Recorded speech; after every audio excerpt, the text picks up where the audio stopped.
নমস্কার সবাইকে। সবাই কেমন আছো? মা কালীর দয়ায় খুব খুব ভালো আছো। আমিও খুব ভালো আছি। এখন থেকে এই ব্লগটা স্টার্ট করছি।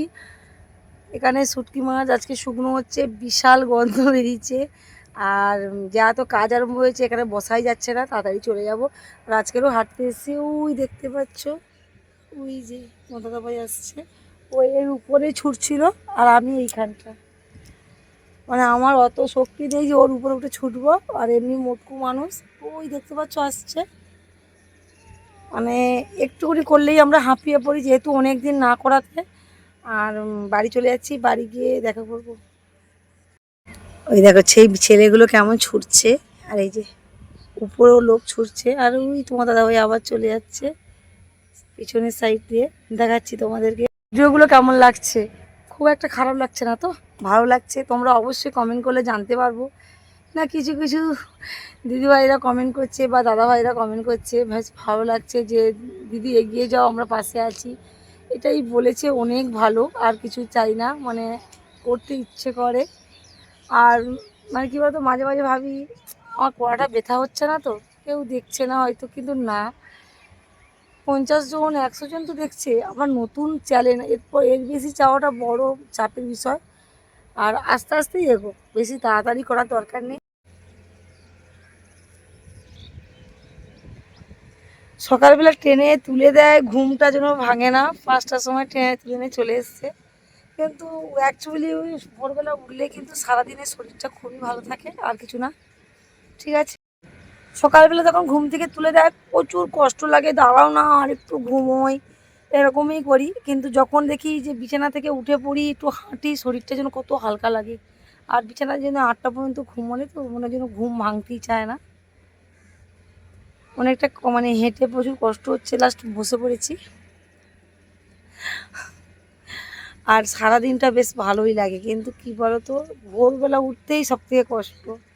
সবাই হাঁটছে আর আমি বসে পড়েছি। কী বলতো, ওদের শক্তি আছে, জোর আছে, আমার অত জোর নেই ভাই। একটুখানি করলেই আমি হাঁপিয়ে পড়ি। ঠিক আছে, অল্প অল্প শুরু করি না, মাঝে মাঝে করতে করতে দেখবে তখন মানে একদমই অলরেডি 5টা বাজলে ঘুম ভেঙে যায়। তখনই আবার আসতে ইচ্ছে করে না, বৃষ্টি হয়। কিন্তু এখন যেহেতু মানে আবার অনেক দিন আসা বন্ধ করাতে আবার যখন আসছি, কিন্তু চোখের ঘুম যাচ্ছেই না। এখনও দেখো চোখে ঘুম লেগেই আছে, মনে হয় যেন শুয়ে পড়লেই ঘুমিয়ে পড়বো, কিন্তু না, সেই রাত আবার 12টা। তার আগে আর ঘুম হয় না। সারাদিনে এত ব্যস্ততার মধ্যে একদমই ঘুম হয় না। এই যাব, আবার দোকানে যাব, আবার এসে রান্না করব, তারপরে আবার দুপুরবেলা খেয়ে দিয়ে আবার যা বেরোবো, একদম রাত্রে দোকান বন্ধ করে আসবো। তারপরে ফোনে এডিটিংয়ের ব্যাপার আছে, অনেক কাজ। যারা সারাদিনে ব্যস্তর মধ্যে থাকো তারা জানো কতটা পরিমাণে কষ্ট হয়। সকাল হলে কখন যে সন্ধ্যা হয়ে যায় আমরা নিজেরাও জানি না। তারপরে তো মেয়ে আছে, ছেলে আছে, বড়মশাই আছে, তাদের ঢ্যানা খাওয়াও ত্যানা খাওয়াও, কিন্তু আমি কি খাচ্ছি কেউ দেখার লোক নেই। ঠিক আছে, অনেক কথা বলে ফেললাম, এবার বাড়ি গিয়ে সব একদম গল্প হবে। বাড়ি চলে এসে একটু রেস্ট নিলাম। আর চিঙ্কি কেন লুকোচুরি খেলছে দেখো। চিঙ্কি ঘুরতে যাবি? হ্যাঁ, এক্ষুনি কেমন লুকোচুরি খেলছিল। ঘুরতে যাবি? ও আমি লুকোচুরি তোমার পিছনে খেলছে, খালি এপার এপার এপার আমি এপার শুয়ে এপার আছি আর এখন আমার এপার। পাশে এসে লুকোচুরি হ্যাঁ করছে। চিঙ্কি, এইটা একদম পোষ মানা হ্যাঁ হয়ে গেছে। বাপ যেরকম আর এই পাখিটা সেরকম, বাপের পাখি এটা। এই যে এনার হালকা, পাখি। একদম হালকা হয়ে গেছে। হ্যাঁ, একদম হালকা হয়ে গেছে, ওটা দম ছাতু খাওয়া, নিচ্ছে, ছাতু দম খাওয়া। নিচ্ছে। চ চ। একদিন পরেই পাখিগুলোকে নামানো হয়েছে। আর নামাই না কেন জানো তো, নামালেই হয় খালি চারদিকময় পায়খানা করে বেড়ায়। আর খাঁচায় থাকলে পায়খানা করে না, আর নামিয়ে দিলে খায় না, শুধু পায়খানা করে বেড়ায়। ওই কারণে আমি বারবার বলছি ওদেরকে তুলে দাও। তারপরে ওদেরকে তুলে দেবে, এই দেখো তার জন্য খাবার বানানো হচ্ছে, একদম সত্যেন ছাতু। এমনি ছাতু দিলে আবার হবে না, সত্যেনের ছাতু যেটা উনি খায় সেটা ওনার পাখিও খায়। ওই কারণে কুলোচ্ছে, ওদেরকে খাইয়ে বাবু খাবে। আর আমি এদিকে রেডি হয়ে যাচ্ছি দোকানে যাব বলে। কেন, যেহেতু আজকের বৃহস্পতিবার বলে প্রচুর পেমেন্ট আছে। আর মানে এখন বাজার খুব খারাপ, মানে কখন কাস্টমার হবে বলে আসে না। ওই কারণে আমি সকাল 7:30টার সময় দোকানে চলে যাচ্ছিলাম।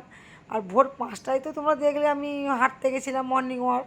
ওই জন্যে এসে একটু বাড়িতে রেস্ট নিলাম, রেস্ট নিয়ে 7:30টা থেকে একদম দোকানে বেরিয়ে পড়বো। মানে বেরিয়ে পড়ছি। আর এই দিকে দেখো কীরকম যত্ন সহকারে খাওয়াচ্ছে পাখিকে। যেরকম এত সুন্দর করে মানে আমাদেরকেও খাওয়ায় না। পাখি মানে ছাগল কুকুর বিড়াল খুব খুব ভালোবাসে। দেখো তাকে ছাতু খাওয়াচ্ছে, আর পাখিটাও বিশ্ব শয়তান, মানে এমনি খাঁচায় খাবার দিলে খাবে, দেখো ছেড়ে দিয়েছে বলে খাবে না, কত নাটক করছে, অনেকক্ষণ দিয়ে চেষ্টা করছে, লুকিয়ে যাচ্ছে যাতে খায় পাখিগুলো। সে পাখি কেন খায়, এটা চিংকি, আর রিঙ্কিকে কিন্তু বের করা নেই, রিঙ্কিটা আর এক শয়তান, মানে ফাঁকা পেলেই হয় কখন পালিয়ে যাবে, ওই জন্য তাকে আর খাঁচা থেকে বার করানো হয় না। আর এ একটু পোষ মানা হয়ে গেছে, এ সবসময় গায়ে হাতে পায়ে তোমার মানে তোমার সঙ্গে হেঁটে বেড়াবে, আর ওই জন্যে একে বের করানো হয়, আরামে ঘুরছে। অনেক দিন পরে বাঁধা গরু ছাড়া পেলে যেই কেসটা হয়, এই চিংকির অবস্থা সেই। দেখো আপন মনে ঘুরে যাচ্ছে, কোন দিকে যাবে খুঁজে পাচ্ছে না, আর খালি পায়খানা করে বেড়াচ্ছে, একদম মনিদি ছাদে বাসন মাজছে, এসে ওর যা দেবে না একদম গরম জলে ঢুকিয়ে দেবে, দেখেছো ওই পায়খানা করে দিল প্রচুর করে, বিরক্ত লাগছে। আর হ্যাঁ, আমাদের বদ্রি পাখিগুলো কিন্তু খুব ভালো, বদ্রি পাখির কোনো ঝামেলা নেই, তারা আরামসে আছে। আর যত এই শালিক পাখিগুলো না আবার কথা বলতে হয়, আওয়াজ করে মনে হয় যেন এই কথা বললো, সত্যিকারে মনে হয় ওরা কথা বলবে। আর আমি শুনেছি শালিক পাখি নাকি খুব ভালোভাবেই কথা বলে, আর খুব তাড়াতাড়ি কথা বলে। জানি না আমাদের চিংকি রিঙ্কি কী অবস্থা করবে। এই দেখো ওদের সঙ্গে ওরা ছাতু খাওয়া দেখে আমার অলরেডি লোভ লেগে গেল যে আমি একটু ছাতু খাই। এই দেখো আমি একদম চুড়িদার পরে বেরিয়ে পড়েছি। আমি ছাতু খাচ্ছি কী দিয়ে না, শুনলে হাসবে, গুড়ের বাতাসা দিয়ে। তোমার দাদাভাই খায় লেবু নুন লঙ্কা মানে নুন বিভিন্ন রকমের টেস্ট করে খায়, আর আমি খাচ্ছি বা শুধু গুড়ের বাতাসা দিয়ে। এই যে খেয়ে দিয়েছি, আর আমি বারবার বলছি তুমি পাখিটাকে আগে তোলো, নাহলে আমি দোকানে যাব না। এই যে দোকানে বেরিয়ে পড়ছি, আর ভিডিওটা কেমন লাগলো অবশ্যই কমেন্ট বক্সে জানিও।